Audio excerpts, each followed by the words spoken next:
Welcome into the Awesemo MMA live before lock as we're here for the next hour to talk UFC 267, which takes place here today from Abu Dhabi. Of course, the entire event will be on ESPN Plus. Of course, it's myself and Pete Rogers Jr. over here the next hour to answer your questions. Of course, we are sponsored by Prize Picks. We'll tell you about some Prize Picks that we have later on in the show, as I will tell you that as I was going on Prize Picks last night, I saw some numbers out there that I thought were really interesting, and they haven't changed yet. So, those numbers are going to change. So we'll talk about that here in a little bit. But Pete, we lost one fight yesterday.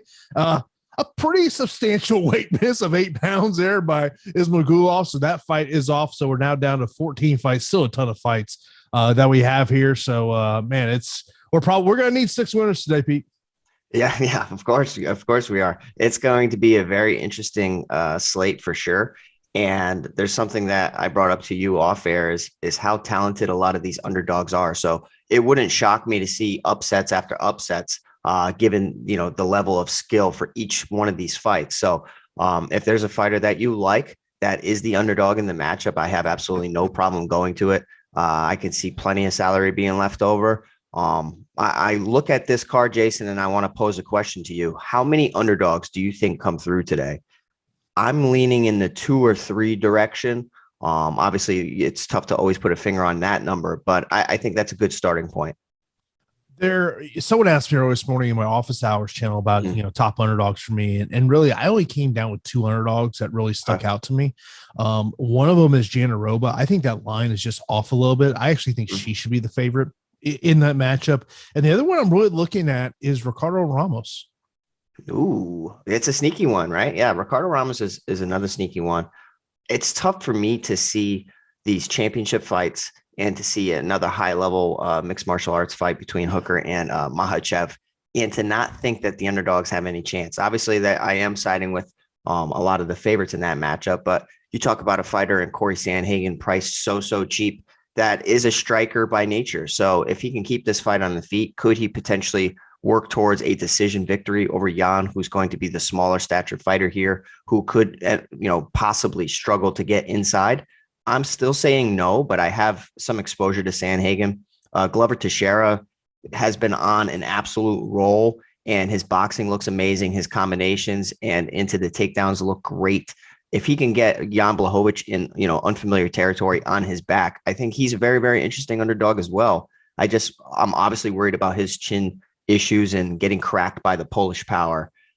I tell you what, man, Dan Hooker is going to pull it off today. That's my wild card, my wild call of the day. I think that Dan Hooker is going to pull it off. Could be a decision, could be a finish, but yeah, I feel like you're going to have some wild play come through for you, and I'm okay with doing it on such a card like this with all the skill for each matchup.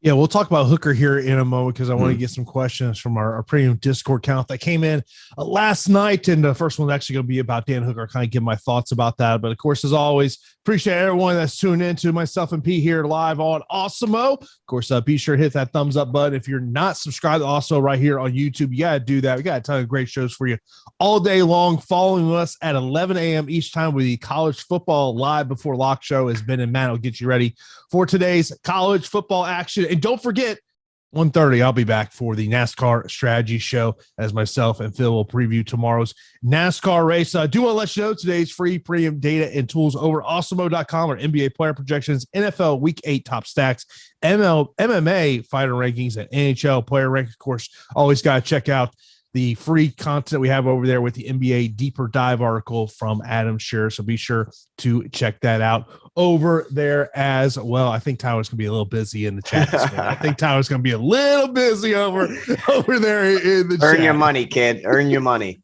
Gotta be a little busy, but Pete, let's get right into these questions. So last night I went to our premium Discord account and I said, hey, you got any questions that you want on the show? So I'm just going to kind of go down the list. After we get through the Discord, we'll get into the super chats over to YouTube, and then we'll wrap up with any other questions we have over there in YouTube.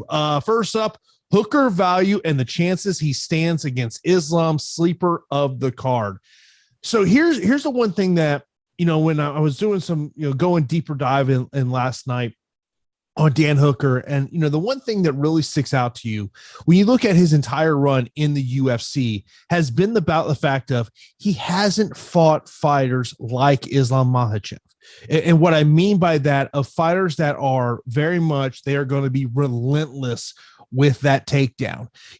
I think that, like, look, if this was a 9-fight card, a 10-fight card, Pete, I might be more interested about Dan Hooker. Now look, I did find myself when I was hand building that guys like Dan Hooker, Corey Sandhagen were guys I found myself getting to, because what I really want to do is I wanted to get to Chimaev, because I believe that he's going to be able to take down Li Jialing as much as he wants, whether it may only take one takedown, it may take multiple takedowns. And then I also want to get to Ankalaev, because I think he's my leverage play spot today. But the thing about Hooker is the ability of, if he can keep this fight on the feet, and that's really the big question you have about Islam, is what happens if someone can keep it on the feet. Yeah, so it's a fantastic point. There are questions surrounding Islam's striking. Yeah, he's an okay striker. I think that his tenacious wrestling is what's really going to separate himself from the rest of the division. It's just dealing with a fighter with such long reach, with a well-rounded skill set in Dan Hooker. I feel like there's like a 30% chance that he can possibly come through, 25-30% chance that Hooker can pull the upset here. I know that for the most part, we like to, side with Dagestani wrestlers who can go there, close the distance, end up pinning their opponents to the cage and blanketing them.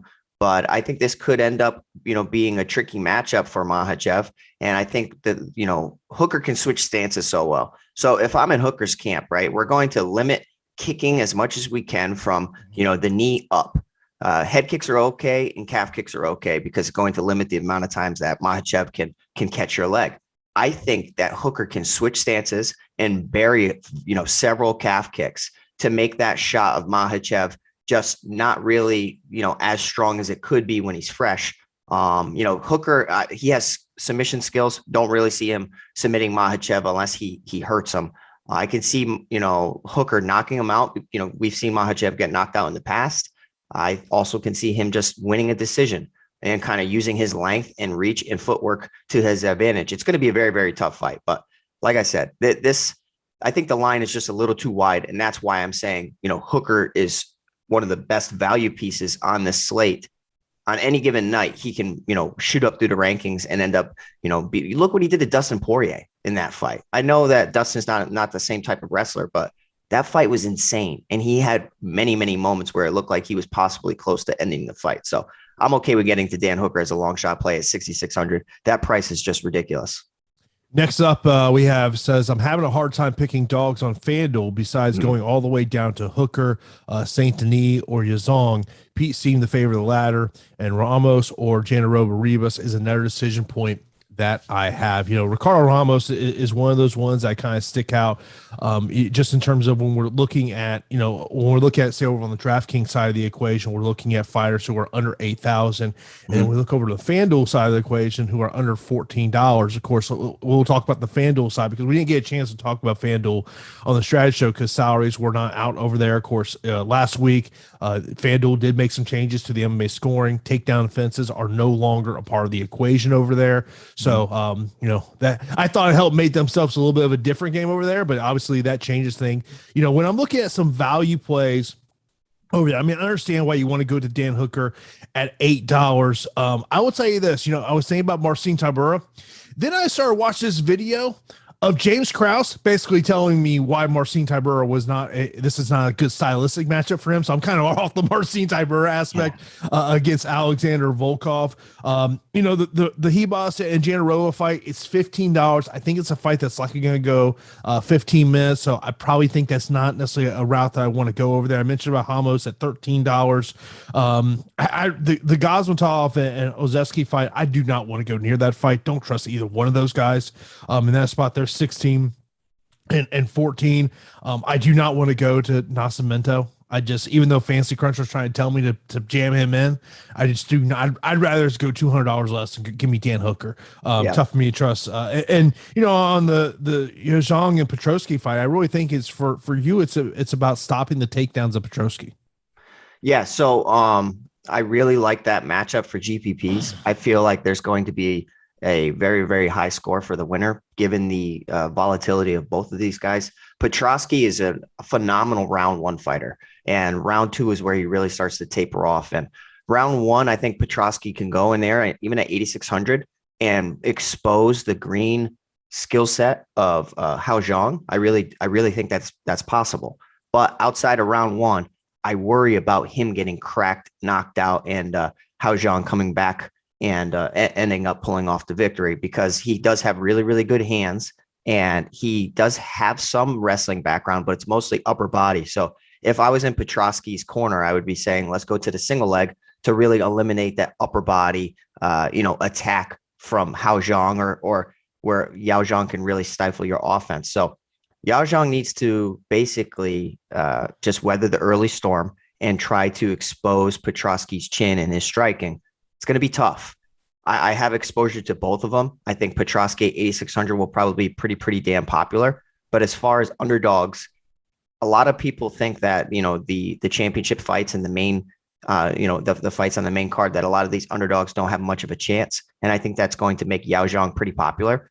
I have Yao Zhang, but I'm just going to, make a group on Fantasy Cruncher to make sure that I get one of these guys in most of my lineups. I just view it as a very, very high score for the winner. Yeah, I mean, and I think one of the things about when we're talking about roster construction this week, Pete, is it really comes down to is that there's a lot of 9,000 options I really do like. And I did find myself being able to jam some of those 9,000 options in there, but then you got to go that under 7,500 route to see where you want to go there in terms of that one. Mentioned about some other questions that we've got in over here in terms of, one of the things I'll say, and I mentioned about this on the strategy show, is, if you're an Also Plus member, you got Fantasy Cruncher. One of the things I always tell you is you put the projections in and then just see what it spits out and kind of go there. Today is just one of those, like, the more and more I just like Chimaev more and more. I just don't think Jialing is going to be able to stop the takedown. But I mean, look, it is his first fight in a year. He's coming off a bad case of COVID and all that. So there are some concerns there in terms of Chimaev, but man, I'm going to be slamming him hard today. Well, I like Chimaev as well.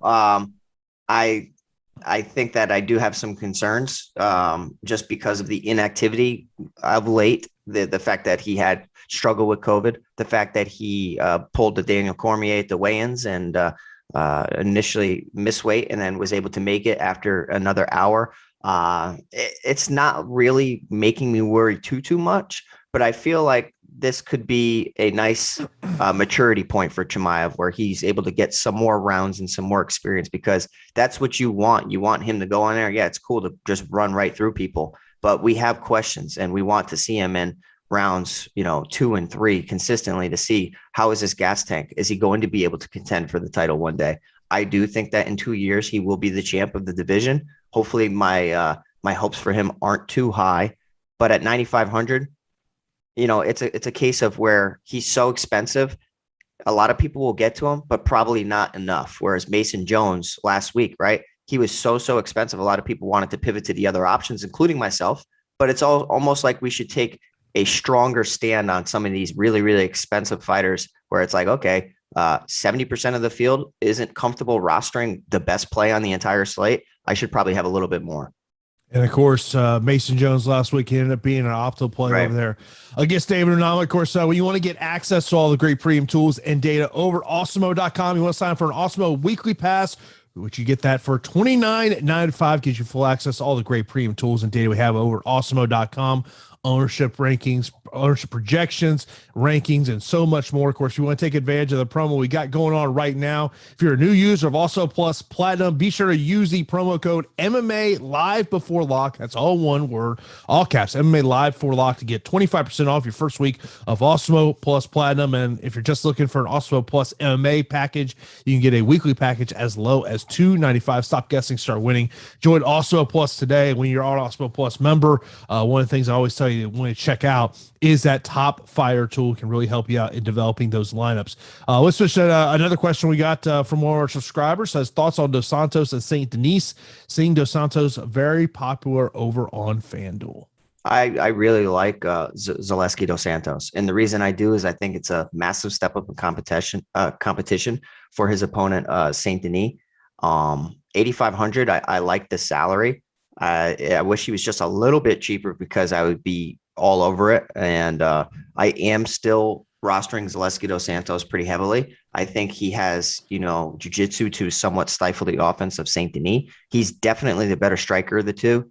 And a lot of times, right, we like to target, highly skilled fighters in good matchups, or fighters against opponents who make plenty of mistakes. And if you're going up against somebody who's very reckless, like Saint Denis is very, very reckless, and he'll go out there, and I can see him making several mistakes at this top level. And a fighter like Zaleski dos Santos, who has some notable wins in the UFC, I think that he can definitely capitalize on some of these mistakes. And he's probably not going to be rostered as much as he should be against a debuting fighter. I mean, Zaleski dos Santos has wins over Konchenko, Curtis Millender, Vendramini, Sean Strickland, Max Griffin, Lyman Good. I mean, Akhmedov. Like this guy is legit. He is absolutely legit. And I thought that he had a pretty high ceiling in the division. So I like Zaleski dos Santos a lot today.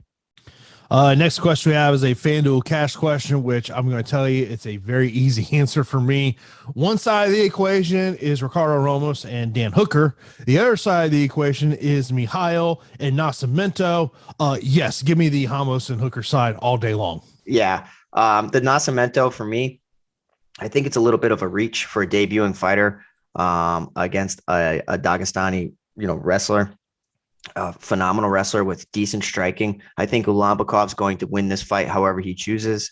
I think it could be dominant in portions of it. I wouldn't really want to get to Nascimento and probably any of my lineups, or minimal at least. I'll say at most rather. He's a good jiu-jitsu fighter, but I think it's just so much of a reach. I don't really like him today. Yeah, look, sometimes that first fight of the night ends up being optimal. That's true. It's true. But man, it's crazy. Let's get some questions. Let's get a super chat in here, right here at the start, as the iPad just killed out of me. I did see that there was a super chat. I'll get to that here in a moment here, in terms of what's going on there. But that super chat, it keeps going all the way. So, but I'll get over here. The other screen, Corey saying, can you talk about the Daru fight and the Murphy fight? So yeah. You got 2 9,000 options there. Yeah, Corey, thank you for the super chat. Thank you guys all for the support. If you can hit that like button, we'll keep answering your questions. I really like that Duraev fight. And the reason I like it is he looked phenomenal on the Contender Series, where he mixed an immediate takedown into submission offense. He has good ground and pound as well, great finishing ability, good round 1 and round 2 wins. So that's what we want for these 9,000 options, right? Can they be absolutely dominant over 15 minutes, or do they have potential to get round 1 and round 2 victories? That's what we want, guys. And I think that Duraev's in a great spot here. Roman Kopylov he was a touted prospect in the sport for sure, because he has some good striking. He's pretty strong in the striking department, but you saw it in his debuting performance against Carl Roberson, which was 2 years ago. So be very careful. A lot of fighters can make adjustments over 2 years. It could have been octagon jitters, but he was taken down and then submitted by Carl Roberson, who is definitely not on the grappling and wrestling level of Duraev. So 9,200 Duraev is one of my favorite plays on the slate. I hope that he's able to chain takedowns immediately, because the longer this fight stays up, Roman Kopylov is a live underdog to knock out many people, because he's just a very, very good striker. But Duraev is an excellent play. And then we also have the Murphy fight. I like Lerone Murphy, but when you're down there, bottom of the barrel, Jason, I mean, is Makwan Americani kind of just like waving his arms at you like, hey, guys, I could win 2 rounds for you with my wrestling? He could. Like, if we think about it, Makwan Americani went 3 rounds with Edson Barboza, 3 rounds with Camuela Kirk. The Camuela Kirk, I think, was a significant drop off of competition, and he still lost. But the Barboza one, when he's knocked down several times and still able to chain together 3 takedowns. It's just interesting. He's a dog that'll fight for your money if he's able to grapple. And Lerone Murphy has been put on his backside several times. I think Lerone Murphy's powerful. I think Lerone Murphy will probably get rid of him. but I have a lineup or two with Amir Khani. I think that in this price range, right? I think a 6,000 fighter could come through today, Jason. It's so talented in this range of under 7,500. Somebody's going to come through. It's just a given. Well, that was one of the questions we got, was anyone you like under 7,300, not named Glover or Hooker? Yeah. Not named Glover or Hooker. Yeah. I mean, let's see. Let me pull this up. Yeah. Okay. So you got Volkan Ozdemir. I don't really like this matchup for him, especially after getting knocked down against Yuri Prohashka. Roman Kopylov, don't really like this matchup. Amir Khani, the grappling potential is interesting. Nascimento is a hell no. Jing Liang, he's very good, right? Jing Liang is very good. He's not a scrub. I mean, he just knocked out Santiago Ponzinibbio.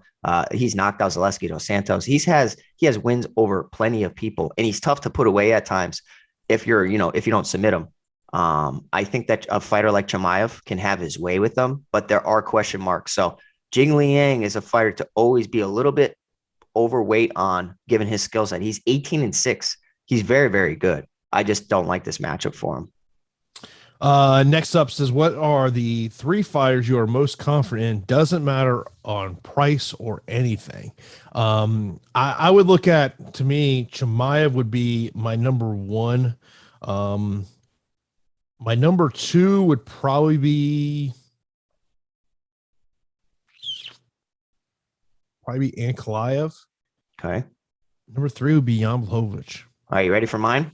All right. I'm going to go with Zaleski dos Santos, not as number 1, but he's in the top 3. I'm going to go with Ankalaev. And I think Duraev is another fantastic one. Diggs asking if the fighters have been in a pre-fight bubble like last year. I do not believe so. In terms of, it's not kind of the setup over in Abu Dhabi like it was before, but it's still pretty much they're trying to quarantine these fighters as much as possible. Yeah, I'm sure it's still like somewhat COVID regulated. But it was crazy before where they had to like super quarantine for a very long time. Sean mentioned about how Chimaev was hospitalized multiple times. Volkanovski wasn't. No, Volkanovski was hospitalized for COVID. If you watched his video blog he did, I want to say he went to hospital 2 or 3 times when he had COVID last year. Yeah. It's a lot to overcome COVID. I had COVID, and not to the extent that Chimaev had, but I noticed a significant drop off in my cardio. And that was something I think that maybe Chimaev suffered from, where he's back to training and he's exhausted. He doesn't feel like himself. So there are question marks, but I'm hoping that the UFC got behind him and ended up fixing that. Jan Blachowicz or Ankalaev on DraftKings. I would rather go the Ankalaev route because I think his ceiling may be higher, potentially. Yeah, so the thing with Ankalaev, right, in this matchup, Volkan Ozdemir is a very, very dangerous striker. So if Ankalaev just disrespects him and, doesn't really respect his striking, he could get rocked. And that could end up, forcing him to go to the takedown well, which I think that he can ragdoll his opponent. And that's why Ankalaev is such a unique fighter for this division. He's a powerful, powerful striker. He has great killer instinct. He has fantastic wrestling. Outside of that one mental lapse against Paul Craig in the last, waning seconds of the fight, he's looked very, very dominant. And I think that he's a fighter, moving up in the rankings. I would probably agree with you and say that Ankalaev has a slightly higher ceiling, and Jan Blachowicz and Teixeira could, be patient because they're both worried about getting knocked out. And I still think Jan Blachowicz inside the distance is a very, very solid bet. Appreciate the super chat, Fresno. Appreciate you waking up with us. Of course, it's nice and early here on the East Coast, 9:54 a.m. as we do a show live. Of course, we're 35 minutes away before we hit lock, so be sure to line those questions up, whether that's over in our premium Discord channel or also right here on YouTube. We'll get to those as we do go on. Next up says, really struggling with cash underdogs. Thoughts on under 7,500 for cash? Go big with Hooker or Nascimento. So cash, right? No way I'm playing Nascimento. No. And just for cash, right? Like, it's okay to somewhat punt to be able to have so much salary remaining to spend up in other areas. And that's what I would do for one of these 6,000 options, but Nascimento ain't it. I probably, instead of Hooker, if you want to be honest, I mean, Hooker's a good pick, but I think Amir Khani probably has a higher floor given the takedowns, and we know how DraftKings scoring is. So I'd probably look towards rostering Amir Khani in cash and just hope for the first 10 minutes of the fight he can land several takedowns. Chimaev or Duraev? Can Duraev potentially put a third grind and score higher? I think Duraev's going to be able to get the takedown. I don't really think he's going to struggle that much. I love Chimaev. It's hard for me to say I like a fighter over Chimaev. So I'm still going to side with Chimaev, but it depends on what the rest of your lineup looks like, because rostering a 9,600 or 9,500 fighter really limits the rest of your lineup. If you're able to use that, leftover salary and spend up in certain areas, or end up getting several of these 9,000 fighters, now I like it. Can you play Peter Yan and Corey Sandhagen? If this was a 9-10 fight card, I would say I'd be down for that thought process. But with having 14 fights, I just don't want to stack with 14 fights. Yeah, I wouldn't stack. I don't think there's a need to stack. It's definitely unique, but you could be throwing money away. There's going to be 6 fighters with 100+ points on this card. I think that we're going to need to get 700 at least points to take down the optimal. I want one of you guys to take it down. I want to take it down. So don't stack today. What are your thoughts on Olashaychuk? I mean, that fight is a fight that I just hate, right? Like, and it could just be me. And if you have a better read on that fight, by all means, be a little bit more aggressive. But the Khamzat Olashaychuk fight is just ugly. Olashaychuk is extremely inconsistent. He'll probably be a popular underdog because a lot of people don't like to target the low 7 or 6K options. They like to target the 79, 78, 7,700 fighters. He's a very, very good striker with absent takedown defense. But he was getting outstruck early against Modestas Bukauskas, who I like Modestas, but I don't know if he was really UFC level. Not really impressed with Khamzat, but I do think that he has wrestling in his back pocket to solidify some rounds. So it's a fight that I'm okay with getting away from. I really don't have much of this fight. I'm expecting a decision. I hope I'm right. Brad, appreciate you in the super chat. He's got his DraftKings lineup of Peter Yan, Duraev, Hooker, Janarova, Ramos, Chimaev for a single entry. I had that same one. Literally. Yeah. My first thought is I think that could be a popular lineup. Yeah. The reason, right, is I stopped myself when I was getting to Amanda Ribas and Verna Janarova. And I said, okay, do they have a path to getting 90 to 100+ points? Because we're going to need it today. And I landed more on no. I don't think it's going to happen. I don't really see either one of them finishing each other. Verna, it does not really have the striking to take advantage of Amanda Ribas's possible, chin issues. She can crack her and make her respect her a little bit. She can get takedowns. But I think that they're both pretty well-rounded. And I think Amanda Ribas could easily stay on the feet and just pick her apart from distance. So I tried to get away from this fight as much as I was so initially intrigued.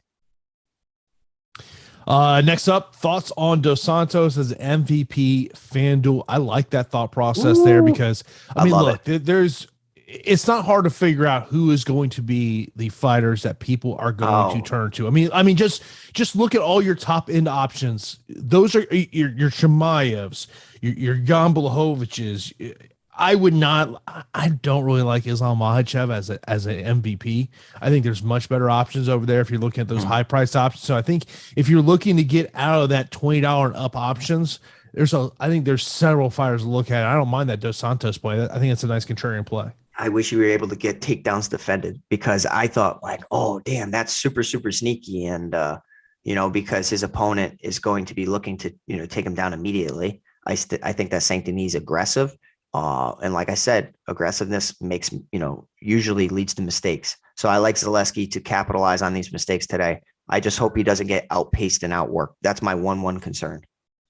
Of course, this is the Awesemo MMA live before lock show. We're live here for another 30 minutes talking UFC 267. Of course, the sponsor of this show is Prize Picks. You got to check out Prize Picks for their prop contest they have over there. Of course, they've got the MMA action over there. And of course, when you sign up, be sure to use that promo code Awesemo, as they'll match your first deposit up to $100. And I tell you what, I've been playing over there Prize Picks, and I love their MMA contests over there. And man, Pete, there are some numbers that stuck out to me. Whether we're talking fight time, or we're talking significant strikes, or takedowns. Let's start with takedowns, because I think this is an interesting number here. Chimaev, 2 takedowns. You going over or under? I could see both happening, just needing one, but I think that he's going to need more. I think he's going to land like 3. I think Jing Liang is going to be prepared enough to get back to his feet. The next one that I will throw up there is Peter Yan. Yep. 3.5 takedowns. Yeah.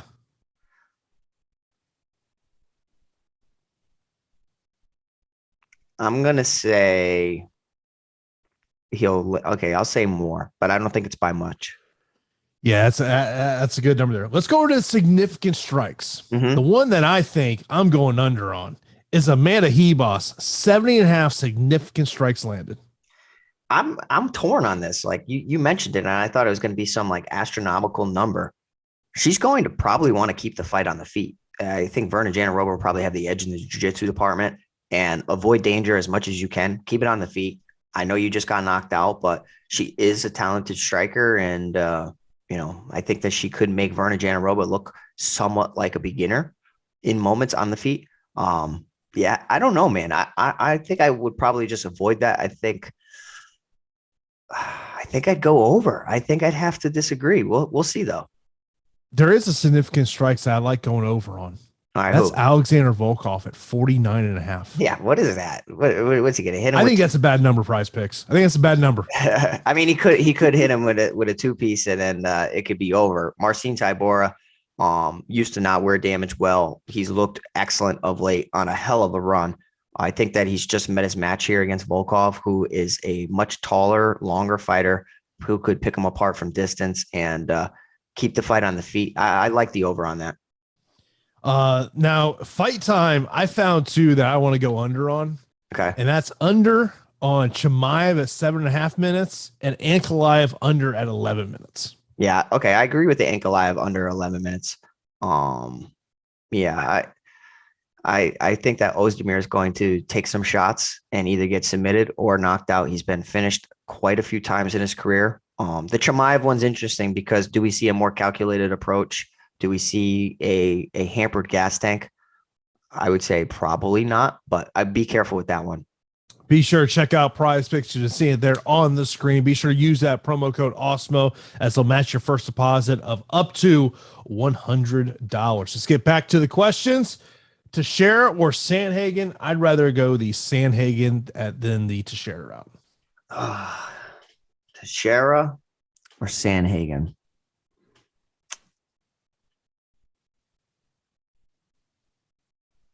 I don't know. I think that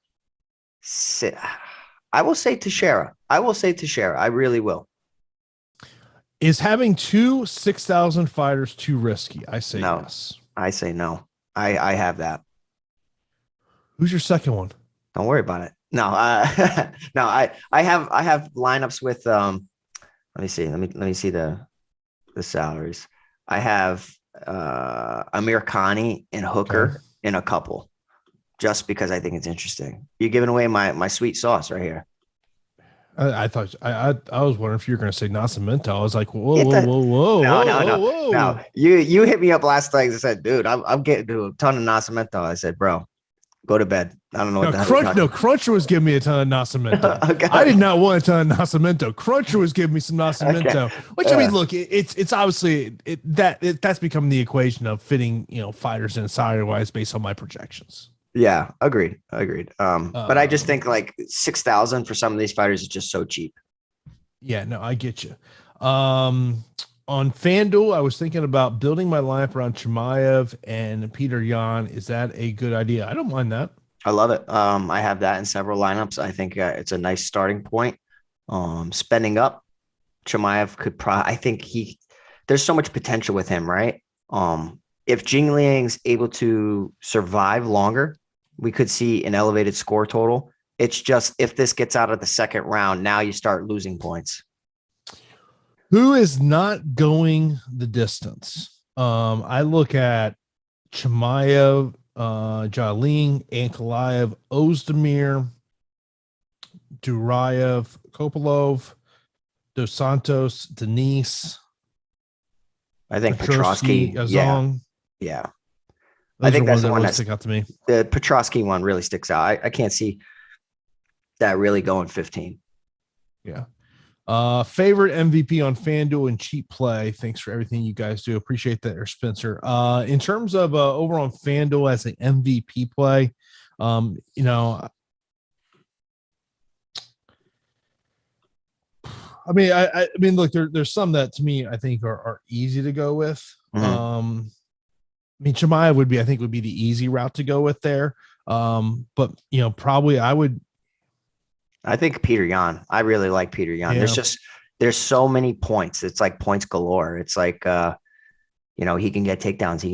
He can knock you down. I think Corey Sandhagen's going to wear some damage, and I think it's going to be a back and forth fight. And the pace of the fight's going to really boost totals. So I wouldn't really look at Peter Yan's previous performances and it's like, okay, well, in a decision win over Jimmy Rivera and John Dodson, he only scored 79. Decision over Susan, he only scored 78. I think these guys will probably throw 300 strikes each if this goes, 25 minutes. DraftKings cash question here: Duraev and Olashechuk or Makhachev and Tybura? I'd probably go to the first one. I think that Olashechuk is talented enough to win rounds. He'll probably be the better striker of the two and have the more volume. So I'd go with the first one. Yeah, I would agree with you there. Would you rather take a side in the Volk Tybura fight or the over under?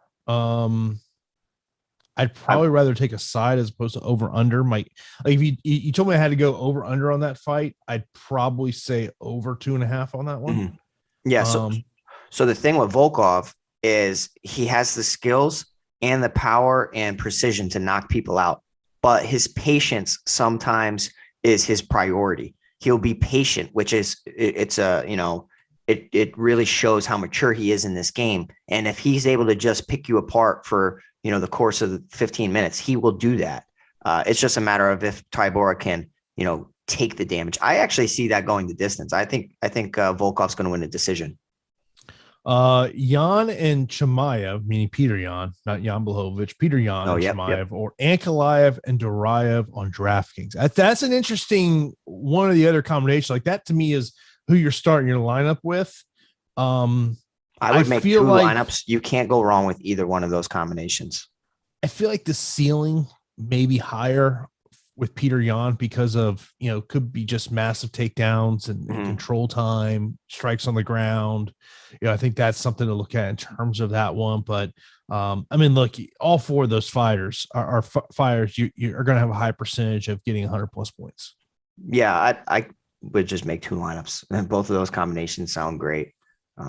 Next up says, hey guys, what do you think about Ramos, St. Denis, or Olashechuk DraftKings single last man in? So I'm picking Ramos, St. Denis, or Olashechuk. I'd rather go the Ramos route. Yeah, I think that Ramos can possibly pull off a submission win here, or even a decision. He's a very, very good striker, a good offensive wrestler, but he's not going to be the better wrestler in this matchup. Hopefully he doesn't get knocked out. Hopefully he doesn't have a chin issue, but I would agree with you. I think Ramos' skills are legit. I've liked him in the past, and I think that, given the volatility of Tukugov's gas tank, he's definitely a live underdog. Corey, I appreciate you in the super chat. It says, Pete, would you play Hooker in the $100 single entry tournament on DraftKings? That depends on your bankroll. That depends on your risk level, risk tolerance. I played several Hooker lineups in the $25 today just because I think that he has a legitimate chance. I know a lot of people aren't getting to him, and that makes me want to get to him just a little bit more than the field. I think that there will be some people that, go all the way to the bottom of the barrel. It's just, what does the rest of your lineup look like? It's tough for me to answer that question because I don't know who to recommend instead of him because I don't know the context of the lineup. Next up, Peter Yan and Alexander Volkov, or Dos Santos and Duraev. I really like the second. Yeah, I really like the second option. Yeah. Let's see here. Man, Pete even getting some work helping Tyler out in the YouTube chat. Yeah, get the heck out of here with that. 9,000 left on DraftKings. Who's the best play not named Peter Yan, upside included? Wouldn't that be Jan Blachowicz if you it's so if you say 9,000, but if you already have Jan Blachowicz, I don't know how to help you on that. Yeah. I don't mind leaving salary on the table. I'm telling you that it's going to be a weird week. Russell says 8,800 or less favorite playing was looking at Hebos or Petrosky. I'm not big on the Hebos for GPPs, brother. Are you? No, I'm not either. I mean, I think that'd be a cash games play more than anything else. Yeah. In terms of GPPs, I would go Petrosky coming there as well. Would you play Tybura in a single entry $100 DK? I probably wouldn't. Yeah, but it is heavyweight MMA. He has looked better than ever. I think his striking is a little bit better, but it's his defensive striking that gets him in trouble. Volkov's a massive, massive guy and picks everybody apart from distance. So if he's unable to pin him against the cage or chain some takedowns together, I think it could be tough sledding.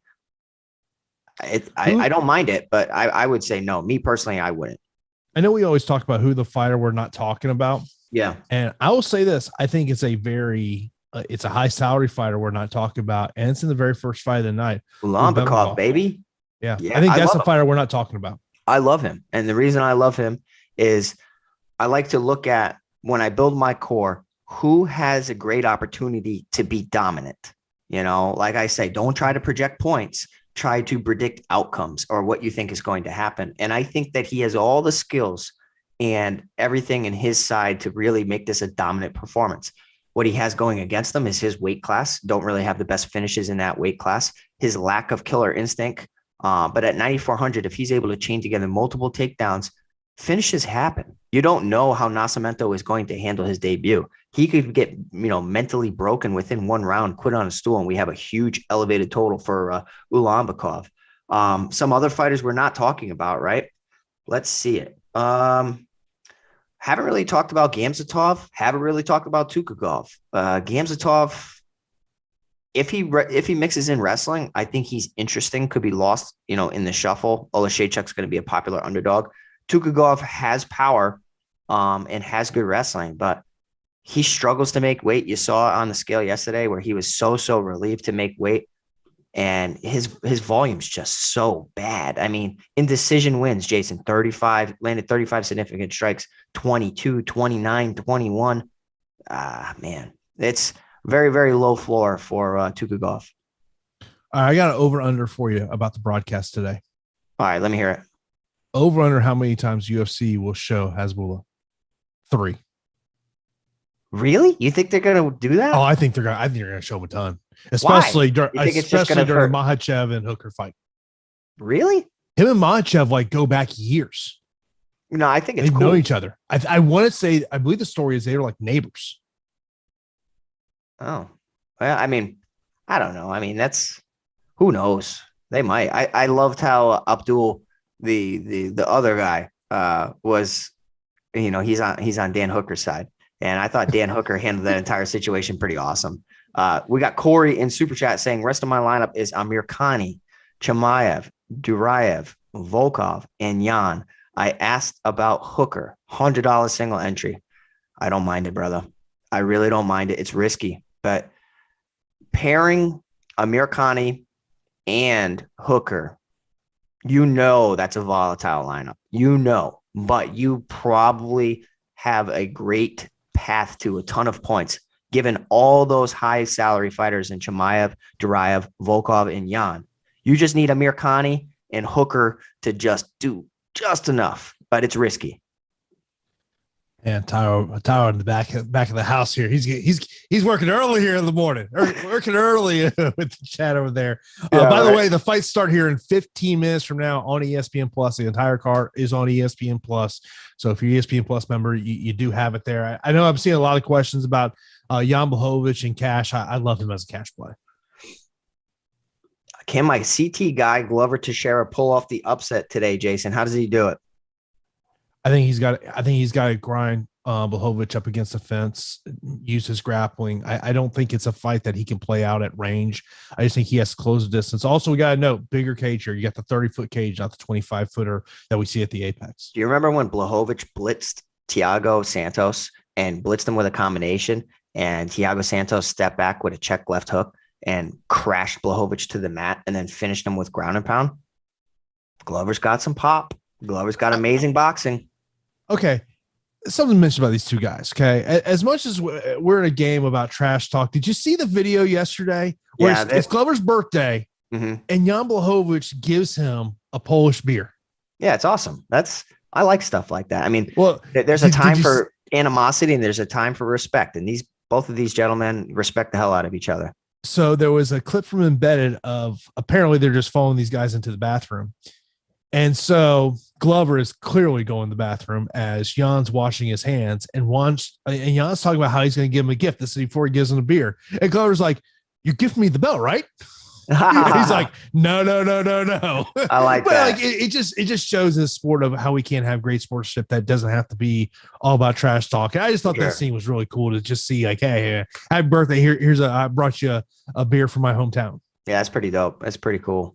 I feel like there's going to be another video later on tonight of these two guys sitting at the hotel bar having a beer together. Yeah, or they might end up in the hospital together. That's very true. Very true. We'll see. I think people would be surprised to see how often, if you go to a fight, especially like a hotel, a casino type situation, how many of the fighters will be enjoying a beer together after it's over. Yeah, I'd be, we've done it a lot. For me, it's, let's go to Bobby's Burgers and grab a burger. And we know you're a lightweight over there. We know you're a lightweight. Maybe I'll get you down here in December for Jake Paul, Tommy Fury. Oh, come on, bro. You think I would, no disrespect, I would love to see you, Jason. You think I really give a hell about Tommy Fury and Jake Paul? Get out of here. No. I might make media headlines if I head down there. How need you find you a YouTuber to fight on that card? Oh, sign me up. Oh man, absolutely. Petrosky or Khamzatov? Petrosky has a significantly higher ceiling for sure. Yeah, that's the right. I'd rather go there too. Does Yu Yazong stand a chance? I think he's just got to stop the takedowns. I think that's really the big key with that. The one thing I'll say is when they did do the stare down at the ceremonial weigh-ins, the one thing that really sticks out to you is the height difference that is between these two guys. 3-inch height advantage for Yazong, but Petrosky does have a 1-inch reach advantage. Yeah, and I didn't like what I saw from Yao Zhang's submission defense in his loss of how quick he was to tap. Sometimes you want to fight the hands. You want to be able to show some adversity, fight through some adversity. And it looked like he gave up against Cyril Asker, but granted, that was at a much higher weight class. And if Petrosky puts on that pressure and pace, hopefully Yao Zhang does not break. Next up, with so many good wrestlers on the card, pick one who is going to take down City. Who's going to take down City? Jing Liang. That's a cop-out answer, but I mean, look, there's clearly some ones you can really look at. I think you can look at Makhachev, taking Dan Hooker to take down City. Petrosky, I think, is another one that you can look at.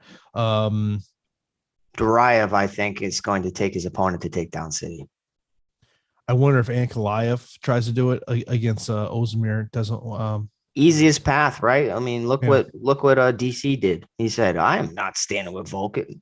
Get out of here," and took him down. And it was handled pretty easily. Let's see here. I feel like I'm too low on Volkov with the guys above him having more of a grappling upside. The one thing about Volkov, to me, if you're going to play Volkov, it's more about an ownership aspect of it. I mean, I don't think there's great leverage on Volkov there. The one thing that really stuck out to me as I was watching Volkov yesterday at the weigh-ins is I remember this guy was like a 230-pound heavyweight not that long ago. I mean, when he was in Bellator 4 or 5 years ago, this guy was just a tall, lengthy guy, and over the past couple of years, he's really filled out his body. Yeah, for sure.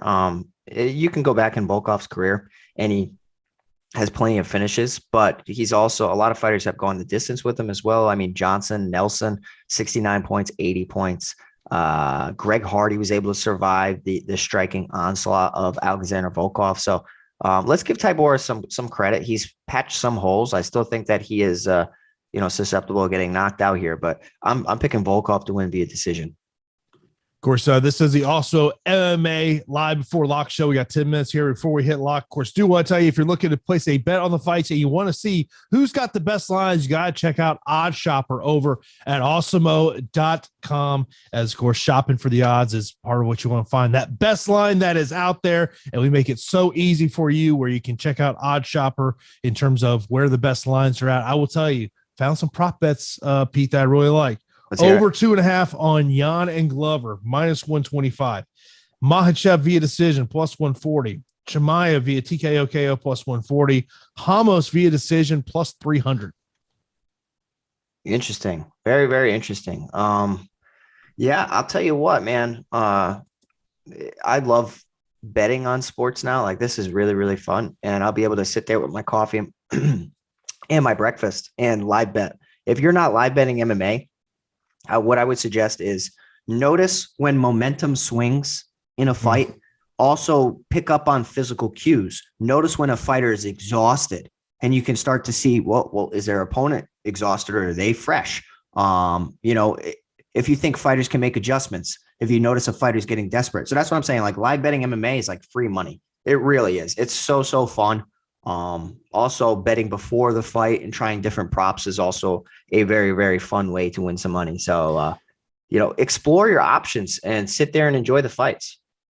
And one of the things that Odd Shopper now has is expected win percentage and return on investment included for NBA and NBA player props that do come straight for the Awesemo DFS projection. So be sure to check out that over at awesemo.com. Right there at the top of the screen, you will see Odd Shopper. So be sure to check that out. Ankalaev or Blachowicz for DraftKings GPP. I'd rather go with the ownership play with Ankalaev. Yeah, I like the ownership. I like the takedown. So I'm going Ankalaev as well. I don't know why someone wants to see you take on Lawfully. Why are we trying to like Lawfy? Awesome? Lawfy's the reason that we're here. Exactly. I hit Lawfy up, but Lawfy, I have so much, appreciation for him and all the guys here at Awesemo. He responded to me and got us in here, got our foot in the door, and we're happy to be here. So there is no way I'll let Lawfy beat my ass before I start, tuning him up. Little unknown story. Lawfully is the reason that we are here at Awesemo. Yeah, exactly. And we appreciate him. Yeah. What's the path to a Tybura victory? Pin Volkov against the cage, test that takedown defense, land some big shots in the clinch. We have seen Volkov knocked out. Tybura has made adjustments, but I don't really see that happening. Brad, appreciate you in the super chat. Says, final line, I'm not changing. Chimaev, Duraev, Hooker, Petrosky, Teixeira, Jan, DraftKings thoughts. I don't mind that lineup. I don't. I think it's a good GPP, especially with Petrosky. You like the finishing ability. I mean, the Glover Teixeira one, I mean, it's a stab, but it's allowing you to get some of those higher price options too. So, I mean, that's the thing. I found myself, for me, when I was building lineups, that I was having to take shots on guys like Glover and Sandhagen and Hooker to be able to get to those 9,000 options I really do like today. Yeah. Let me ask you a question. Are both the title fights a part of the optimal lineup? That's what I was struggling with all yesterday. Oof. And when I'm sitting there at work and I'm trying to figure out what I'm doing, I'm like, is there a way to avoid a title fight? All right. If you tell me both favorites win, I don't think both are optimal. But if one underdog comes in, yeah, the underdog's going to be optimal. Okay. I mean, that's the thing. I would probably say no, just because of all the other great GPP options I think that are out there. Okay. Here's a better question. All right, let's hear it. Optimal lineup on DK. Is it closer to 650 or 700 points? 700. It's going to be a massively scoring. You got Peter Yan probably going to put up 150 points. Yeah. The pace is just ridiculous of that fight. Yeah, I mean, Jan's the one guy. I mean, it's just, I didn't find myself going to a lot of them just because of I found myself getting to some other big options. And so as I was kind of going down that under 7,500 rabbit hole, I was like, man, who do I really want? And Mm. my thought is, okay, if Sandhagen can keep the thing on the feet, but you're right. The ceiling is so high for Peter Yan in this fight, so high for him. Yeah, I think whenever you have a fantastic striker paired off against another fantastic striker, that's when you're really able to see their skills. And I've heard stories about Peter Yan training, and I've heard like a lot of great things about Sandhagen. So I think it could bring the best out of both fighters, and I'm really really looking forward to that fight. Appreciate everyone that's tuning in here. Let's get those likes up over like 125 before we get out of here. Appreciate everyone that's tuning in here. Of course, coming up here at 11 o'clock will be the college football live before lock show to get you ready for today's college football action. So you want to keep it locked here to awesemo.com all day long here. Let's see here. Dick says would be nice to live bet in Florida. Going to be a crazy morning of fights. Thank guys. Diggs, it's coming. It's coming. Betting is coming. It's just a matter of when it's going to happen with the Hard Rock Casino. They just haven't announced exactly. Technically, I think they could literally start today, but I know there's some lawsuits out there because I keep getting those petition mailers about various people who want to be involved in the sports betting game. Let's see here. MVP for FanDuel, I have Yan, Derive, and Dos Santos in my 3 lineups. Your thoughts? I like all those options. Yeah, which Yan? Peter Yan? Yes, Peter Yan. Yeah, I like all those options right there. I tell you, man, I think Dos Santos is sneaky, very very sneaky.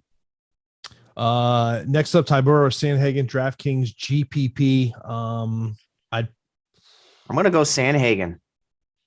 I would say that, and especially because for the 5 rounds too. That's what I'm saying, and he's so skilled, and this is kind of in his wheelhouse where you don't have a wrestler, you have Peter Yan who mixes in takedowns, so that's obviously not good. But you have a striker who will probably be more than willing to exchange with you. Blachowicz or Chimaev? Give me Chimaev. Same. Let's see here. So we got just a couple more minutes here before we get out of here. We're just under 3 minutes from lock right now, Pete. Obviously I did my lineups already earlier. I know once live for lock starts tonight, even though I was like, man, should I put Peter Yan on my lineups? Yeah, maybe I don't have enough Peter Yan, but he's gonna be a popular player today, no question. Yeah, I think it's warranted though. Like I said, I don't know if he wins inside 3 rounds if it's going to be optimal, but I see Sandhagen being tough enough to survive. Mentioned about some on the betting odds. There was some line movement that I did notice here today. I would say this: the Ramos plus 145 is a line that sticks out to me, but I think Tugov maybe early on with that knockout power is something to consider there. Yep. Chimaev is now over a 6-1 betting favorite in that one. Jan Blachowicz is approaching a 3-1 betting favorite in that one. Dos Santos minus 250, maybe one of the better plays to look at today. Yeah. I'm telling you that Ricardo Ramos fight is probably a live betting one where he'll probably drop round 1. And then this is definitely where he can make his way back into it. I think that you can make some very, very nice parlays. Let me kind of pull up what I have as a safe parlay. It's a relatively safe parlay for the people.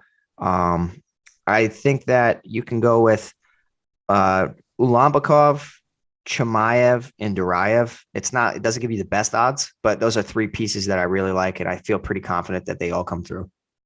Yeah, I mean, I think this really is a parlay type card. Just because you have so many big favorites on this card, I think it's just a matter of who do you want to make that as your top play. I mean, look, I think from the betting odds with Chimaev, I think you got to be looking at the props. I mentioned about plus 140 TKO KO. It was a great number him win round 1. Maybe you want to look at that prop win round 2. I want to say maybe it was 2 or 3 to 1 in terms of that one. So that's you got to look at those props, and of course you got to check over Prize Picks. I got some great props over there. There are some numbers that I saw. I was like, got Jason numbers that stuck out to me. Got Jason excited. Well, keep us updated with the Prize Picks. I can't wait to see the optimal lineup at the end of the night. I want to be able to watch all these fights, and I can today. So enjoy daytime MMA today, guys. I really appreciate daytime MMA, especially because I work nights. But I just think it's cool. And it's cool when like there's a Bellator card on or something else and you kind of get double dipped with MMA. Before you guys head out, just hit that like button for us. We truly appreciate you guys. Best of luck today. And yeah, Jason, let's get this money. Yeah, I'd love to see those screenshots once the fights are over. I'll be landing in New Orleans right when these fights are finishing up. So I'd love to see those screenshots there. And of course, I'll be back on Thursday for the strategy show. New start time for the strategy show on Thursdays, 1 p.m. Eastern time. So me and Pete will be there. So that's going to do it. Be sure to keep it locked here at Awesemo.com all day long. Go 30 minutes from now. It'll be the college football live before lock show. So hope everyone has a great day. I will talk to you at 1:30 for the NASCAR strategy show. So have a good day, everybody. Let's see some good fights today.